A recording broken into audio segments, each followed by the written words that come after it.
بسم اللہ الرحمن الرحیم۔ صحیح بخاری حدیث نمبر 221۔ ایک دیہاتی شخص آیا اور اس نے مسجد کے ایک کونے میں پیشاب کر دیا۔ لوگوں نے اس کو منع کیا تو رسول اللہ صلی اللہ علیہ وسلم نے انہیں روک دیا۔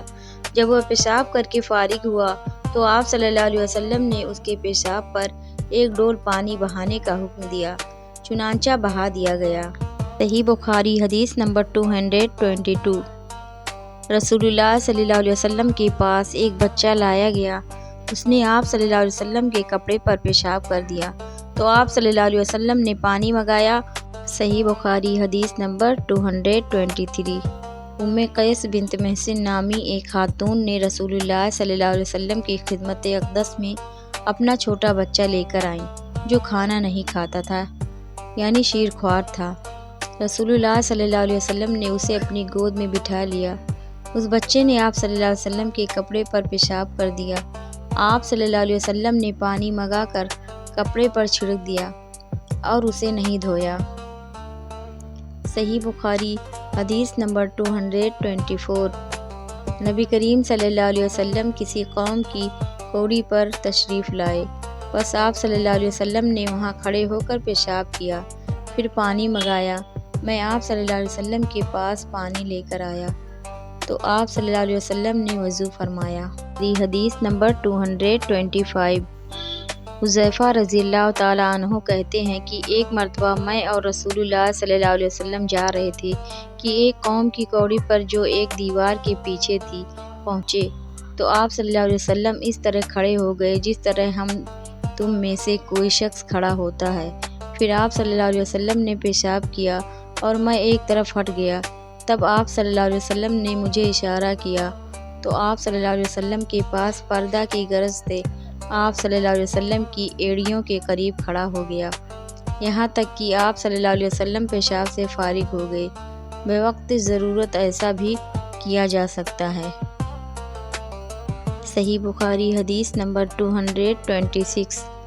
ابو موسیٰ اشعری پیشاب کے بارے میں سختی سے کام لیتے تھے اور کہتے تھے کہ بنی اسرائیل میں جب کسی کے کپڑے کو پیشاب لگ جاتا تو اسے کاٹ ڈالتے۔ ابو حذیفہ کہتے ہیں کہ کاش وہ اپنے اس تشدد سے رک جاتے، کیونکہ رسول اللہ صلی اللہ علیہ وسلم کسی قوم کی کوڑی پر تشریف لائے اور آپ صلی اللہ علیہ وسلم نے وہاں کھڑے ہو کر پیشاب کیا۔ صحیح بخاری حدیث نمبر 227۔ ایک عورت نے رسول اللہ صلی اللہ علیہ وسلم کی خدمت میں حاضر ہو کر عرض کیا کہ یا رسول اللہ، فرمائیے ہم میں سے کسی عورت کو کپڑے میں حیض آ جائے تو وہ کیا کرے؟ آپ صلی اللہ علیہ وسلم نے فرمایا کہ پہلے اسے کھرچے، پھر پانی سے رگڑے اور پانی سے دھو ڈالے اور اسی کپڑے میں نماز پڑھ لے۔ صحیح بخاری حدیث نمبر 228۔ ابو حبیش کی بیٹی فاطمہ رسول اللہ صلی اللہ علیہ وسلم کی خدمت میں حاضر ہوئی اور اس نے کہا کہ میں ایک ایسی عورت ہوں جسے استحاضہ کی بیماری ہے، اس لیے میں پاک نہیں رہتی، تو کیا میں نماز چھوڑ دوں؟ آپ صلی اللہ علیہ وسلم نے فرمایا نہیں، یہ ایک رگ کا خون ہے، حیض نہیں ہے، تو جب تجھے حیض آئے تو نماز چھوڑ دے اور جب یہ دن گزر جائیں تو اپنے بدن اور کپڑے سے خون کو دھو ڈال، پھر نماز پڑھ۔ ہشام کہتے ہیں کہ میرے باپ عروہ نے کہا کہ نبی کریم صلی اللہ علیہ وسلم نے یہ بھی فرمایا کہ پھر ہر نماز کے لیے وضو کر، یہاں تک کہ وہی حیض کا وقت پھر آ جائے۔ صحیح بخاری حدیث نمبر 229۔ حضرت عائشہ رضی اللہ تعالیٰ عنہ فرماتی ہیں کہ میں رسول اللہ صلی اللہ علیہ وسلم کے کپڑے سے جنابت کو دھوتی تھی، پھر اس کو پہن کر آپ صلی اللہ علیہ وسلم نماز کے لیے تشریف لے جاتے اور پانی کے دھبے آپ صلی اللہ علیہ وسلم کے کپڑے میں ہوتے تھے۔ صحیح بخاری حدیث نمبر 230۔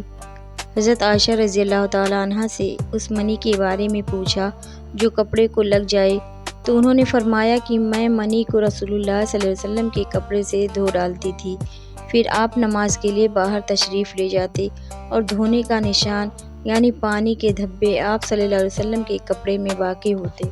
صحیح بخاری حدیث نمبر 231۔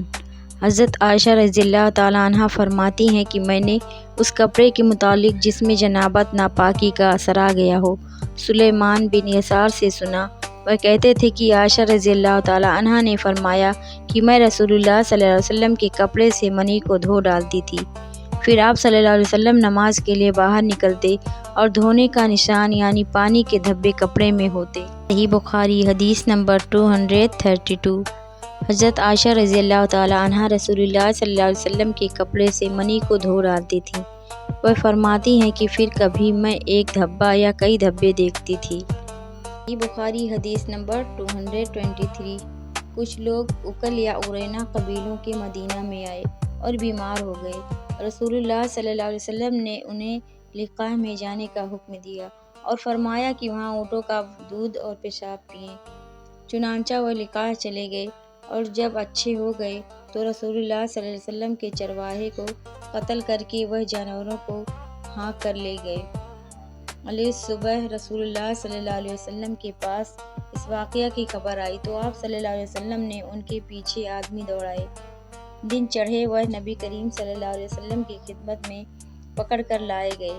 آپ صلی اللہ علیہ وسلم کے حکم کے مطابق ان کے ہاتھ پاؤں کاٹ دیے گئے اور آنکھوں میں گرم سلاخیں پھیر دی گئیں اور مدینہ کی پتھریلی زمین میں ڈال دیے گئے۔ پیاس کی شدت سے وہ پانی مانگتے تھے مگر انہیں پانی نہیں دیا جاتا تھا۔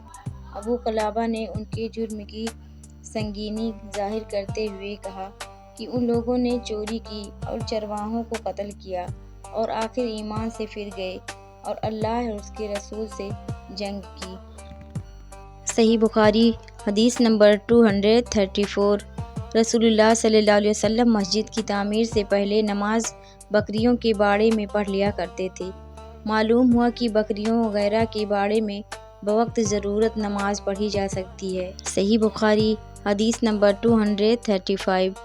رسول اللہ صلی اللہ علیہ وسلم سے چوہے کے بارے میں پوچھا گیا جو گھی میں گر گیا تھا۔